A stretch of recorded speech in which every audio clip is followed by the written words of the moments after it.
제 영상을 보시는 여러분이 키워서 팔고 떠나고 하시는 분이 아니라 교육에 관심이 많고 질적인 성장을 통해서 나만의 학원을 가치롭게 만들고 싶고 그 후에는 이 코어 사업을 중심으로 다양한 미래지향적인 기회를 창출하는 것이 목표인 사람들이라는 가정하에 영상을 찍고 있습니다.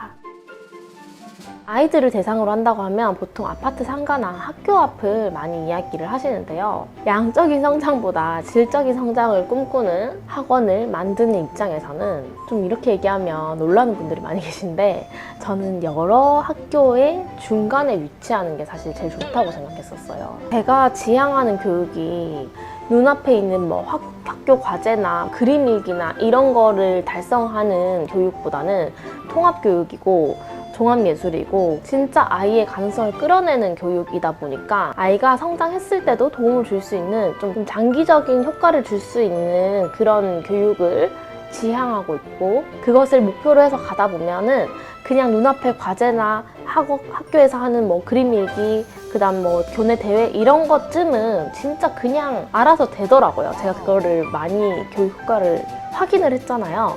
그래서 이런 큰 그림을 그리면서도 되게 구체적이고 세세하고 현실적인 교육을 착착착 해나가고 있는데, 만약에 제가 어떤 학교 앞에 있거나 어떤 아파트 앞에 있거나 이렇게 되면은 특히 창업 초기에 그 학교 아이들이 많이 오겠죠. 그러면은 그 학교 아이들한테 자꾸 의존하기 쉽고, 또 그 학교의 어떤 대소사나 과제, 대회 이런 데 현혹되기 쉽다고 생각을 했어요. 그래서 제가 아까 말했던 그런 교육을 지향하는 학부모님들은 제가 맥시멈으로 생각했을 때 한 학년에 5명만 와도 1, 2, 3, 4, 5, 6학년 하면은 6, 5, 30명이죠. 한 학교에. 그쵸? 그렇게만 와도 충분하다고 생각했어요. 그리고 실제로 그렇게 했고요. 저희 빠삐용에는 실제로 진짜 아이들이 다니는 학교가 진짜 많거든요. 막 7, 8개가 됐었어요. 어떨 때 많을 때는 10개가 넘은 적도 있거든요. 그래서 여러 학교의 중간쯤이면 찾아올 학부모님들만 오셔서 만족하시고 가시면 좋겠다는 결론이 나왔고, 그래서 저는 그렇게 위치 선정을 했었어요.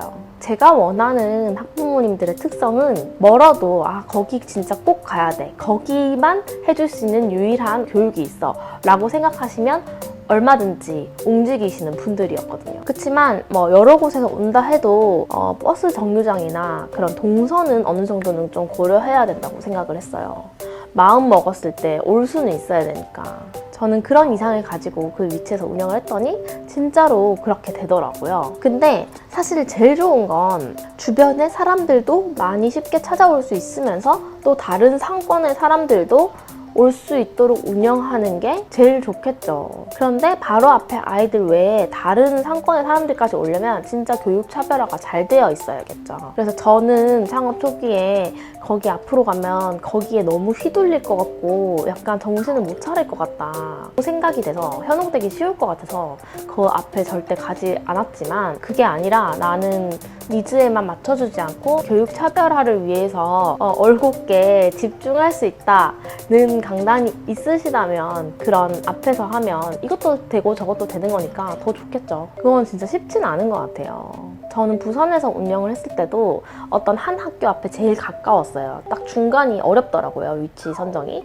그래서 이 학교 앞에 제일 가까웠고, 그 다음에 2번째, 3번째, 4번째 학교가 있었는데 이 학교 애들이 다 왔어요. 비율은 결국 비슷했었거든요. 진짜 신기하죠.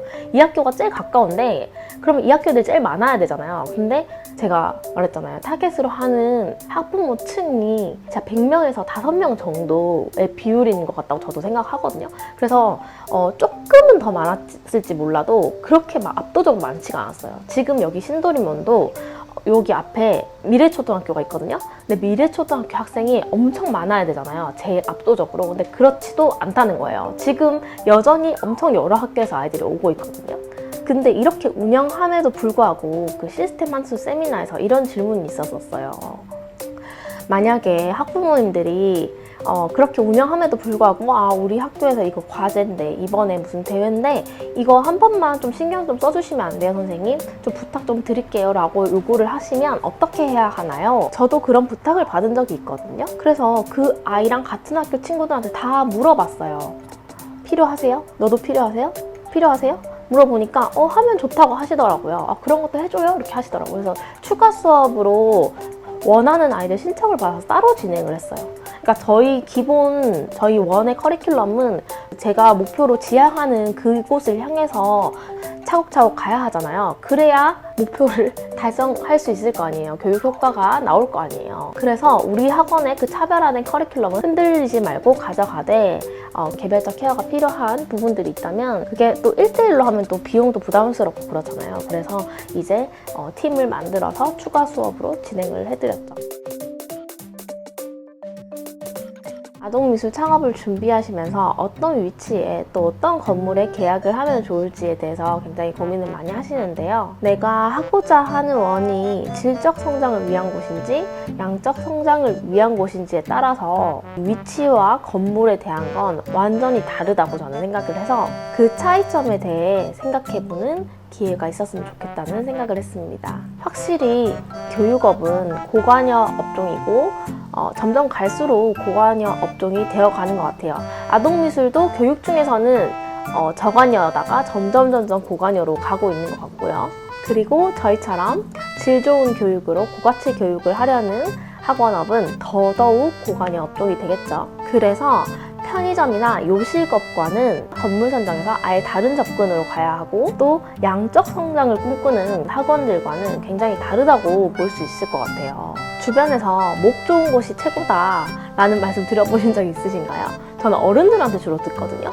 예전에 인터넷이 있기 전에는 그게 진짜 다였던 것 같아요. 길 지나가다가 보여야 되고 눈에 띄어야 되고 그치만 우리가 타겟으로 하는 학부모님들 층이 점점 젊은 층으로 또 내려오고 있으면서 온라인 의존도도 굉장히 커졌기 때문에 그리고 커지고 있기 때문에 굳이 비싼 월세로 목 좋은 곳에 자리할 필요는 없다고 저는 생각하거든요. 오히려 인터넷에서 목 좋은 곳에 자리를 차지하고 있는 게 진짜 중요하다고 생각하고 있고요. 물론 좋은 길목에 있으면 눈에 더 잘 띄겠죠. 하지만 그만큼 세가 비쌀 거고 이게 한 번 사고 나오는 상품을 사는 곳이 아니라 꾸준히 우리 아이의 교육을 맡기는 곳이기 때문에 눈에 잘 띄어서 들어간다 해도 그 후에도 계속 주기적으로 와서 구입을 할 건지는 편의점과 다르다는 거죠. 그리고 그 고정 지출이 늘어난다는 거는 그만큼 고정적인 원생을 보유해야만 돌아가는 시스템이기 때문에 성장보다 질적 성장을 추구하는 학원 입장에서는 조금 더 원생 관리나 교육 연구에 더 투자를 하거나 그 차이 나는 세를 모아서 교육에 대한 인지도 광고나 인터넷 광고에 투자하는 게 훨씬 더 좋다고 생각해요. 사실 저는 인터넷상의 SNS가 월세만큼의 비용 없이도 언제든지 얼마든지 할 수 있는 엄청 좋은 도구라고 생각을 했거든요. 근데 그것도 엄청 시간이 많이 들어가잖아요. SNS에 대해서도 또 공부를 또 해야 되잖아요. 그러면서 또 투자해야 되는 비용이나 시간적인 면들이 굉장히 많이 있는데 여기에는 돈이 드는 게 없나? 그건 또 아니더라고요. 그래서 월세에 들어가는 비용도 있고 인터넷 월세에 들어가는 비용도 저는 따로 있다고 생각을 해요.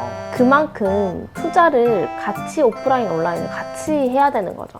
그래서 인터넷은 돈이 아예 안 든다. 그게 아니라 인터넷 같은 경우도 좋은 몫을 차지하기 위해서 그만큼의 비용을 지불을 하든지 아니면은 내가 엄청 공부를 하고 시간을 들여서 엄청 좋은 몫을 차지할 수 있던지 이렇게 돼야 되더라고요. 그래서 이제 시대가 변함에 따라 학원업 자체가 고관여 업종이 점점 되어 왔고 아동미술은 상대적으로 저관여 업종이었으나 점점 고관여 업종으로 성장하고 있고 어떤 건물에 위치하지 생각을 할 때 오프라인뿐만이 아니라 인터넷에서 생각해서 이 균형을 맞추는 게 중요하다라고 말씀드리고 싶었어요. 요즘 찾아가는 카페에 많이 가잖아요. 찾아가는 카페랑 좋은 길목에 위치한 프랜차이즈 카페의 차이와 좀 비슷하다고 비유를 해서 생각해봐도 좋을 것 같고요. 대신 카페와 다르게 아이들을 대상으로 하는 업종인 만큼 제가 건물을 선정할 때 고려했던 소소한 사항들 한번 얘기해 보도록 할게요. 아주 당연한 얘기일 수도 있어요. 위생적으로 깨끗한 곳, 횡단보도가 잘 되어 있는 곳, 그 다음에 주차는 사실 많은 자리를 확보하지는 못했어요. 부산도 그렇고 서울도 그렇고 예전에 했을 때도 그렇고 그래도 주차가 가능한 자리는 꼭 있어야 하고 그리고 이제 어린아이들 유모차 동생들 데리고 오시잖아요. 그 엘리베이터도 진짜 중요한 것 같아요. 엘리베이터 없이 3층이면 너무 난해하잖아요. 유모차를 들고 오기가. 어머님의 입장에서도 생각을 해보면 맨날 내가 이거를 힘들게 여기를 지속적으로 와야 되는 곳이잖아요. 한 번이면 몰라도. 그래서 그게 좀 어렵게 생각이 되고 귀찮게 생각이 될 것 같더라고요. 그리고 학원 설립 기준 면적이 있죠. 거기서 대기 공간까지 조금은 나오는 평수면 진짜 좋겠다 생각해서 저는 그렇게 선정을 했었고, 또 그 서비스 면적, 뭐 복도나 이렇게 디스플레이 하거나 안내할 수 있는 그 서비스 면적 있죠. 우리 거에 포함되진 않지만 그래도 내가 좀 어느 정도 벽면을 사용할 수 있는 그런 면적이 있으면 훨씬 더 좋겠죠. 그리고 화장실 위치, 화장실이 없어서 만들어야 됐던 부산원도 있었습니다. 이 정도 될 것 같고요. 운영했던 곳의 지도랑 그 주변의 학교랑 그 다음에 뭐 그런 여건들, 그리고 건물 계약할 때 제가 했던 실수들, 이것만 꼭 피해 가셨으면 좋겠다 하는 그런 부분들이 굉장히 저도 좀 프라이빗한 그런 내용이라, 그런 것들은 제가 노션 파일로 또 만들어서 창업하시는 분들에게 좀 도움이 될 수 있도록 한번 소프트 버전의 파일을 만들어 볼까 하고 있어요. 창업하시는 분들은 참고하시면 도움 많이 될 것 같고요. 나중에 탄생하게 되면 또 알려드릴게요. 여러분, 오늘은 창업 시 위치 선정, 건물 등에 대해서 이야기 나눠봤는데요. 다음 영상에서는 홈스쿨 교습소 미술학원 어떤 거 하지?에 대한 제 생각을 여러분들과 함께 나눠보려고 해요. 그럼 다음 영상에서 만나요. 안녕! 도움이 되셨다면 댓글, 좋아요, 구독, 알림 설정 알죠?